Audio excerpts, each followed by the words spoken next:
Don't use mobile phone while driving. Don't drink and drive. Ensure pedestrian safety. Wear a mask. Be the better guy. Corona virus के संकट से निपटने के लिए भारत दुनिया के अन्य देशों की मदद के लिए आगे आया है, जिसके बाद भारत के इस कदम की चौतरफा तारीफ की जा रही है। इसी कड़ी में कोरोना महामारी के दौरान भारत ने दुनिया का जिस तरह से नेतृत्व किया और वैक्सीन की सहायता की, उस पर अमेरिका के एक शीर्ष वैज्ञानिक ने जमकर तारीफ की।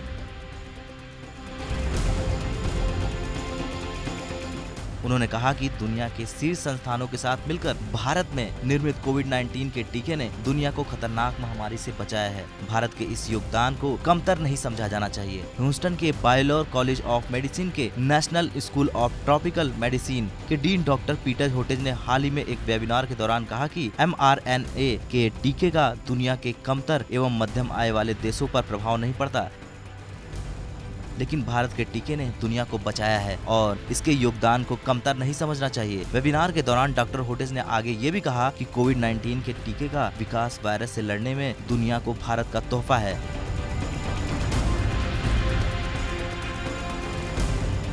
भारत की serum institute of India Covishield और भारत बायोटेक कोवैक्सीन का निर्माण कर रही है। इन दोनों ही वैक्सीन को दुनिया के कई देश अपनी मंजूरी दे चुके हैं। बता दें, भारत ने Bangladesh, Myanmar, Nepal, Bhutan, Maldives, Mauritius, Seychelles, Sri Lanka, Bahrain, Oman, Afghanistan और डोमिनिका जैसे देशों को उपहार के रूप में एंटी कोरोना वायरस वैक्सीन खुराक की खेप भेजी है। जिन देशों को वाणिज्यिक आधार पर टीके भेजे गए हैं उनमें ब्राजील, मोरक्को, बांग्लादेश, म्यांमार, मिस्र, अल्जीरिया, दक्षिण अफ्रीका, कुवैत और संयुक्त अरब अमीरात शामिल हैं। कोवैक्सीन भारत की पूरी तरह से स्वदेशी वैक्सीन है, जिसका निर्माण भारत बायोटेक ने किया है, जबकि कोविशील्ड का निर्माण सीरम इंस्टीट्यूट ने ऑक्सफोर्ड एस्ट्राजेनेका के साथ मिलकर किया है। भारतीय वैक्सीन और कोवैक्सीन की कीमत कुल 250 रुपए प्रति डोज रखी गई है, जिनमें 150 रुपए वैक्सीन की कीमत और 100 रुपए सर्विस चार्ज है। खैर, भारत ने कोरोना वायरस से लड़ाई में वैक्सीन बनाकर एक बड़ी सफलता हासिल कर ली और ये कहना गलत नहीं होगा कि कोरोना वायरस के संकट से निपटने के लिए भारत दुनिया के अन्य देशों की मदद के लिए आगे आया है। भारत की 2 वैक्सीन, सीरम इंस्टीट्यूट की कोविशील्ड और भारत बायोटेक की कोवैक्सीन की दुनिया भर में मांग है।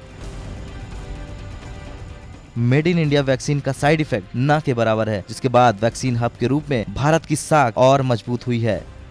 कुल मिलाकर भारत ने कोरोना की चुनौती का कामयाबी से मुकाबला किया है और अब भारतीय टीका दुनिया के कोरोना के खात्मे के लिए एक निर्णायक भूमिका अदा कर रहा है। ब्यूरो रिपोर्ट, भारत तक।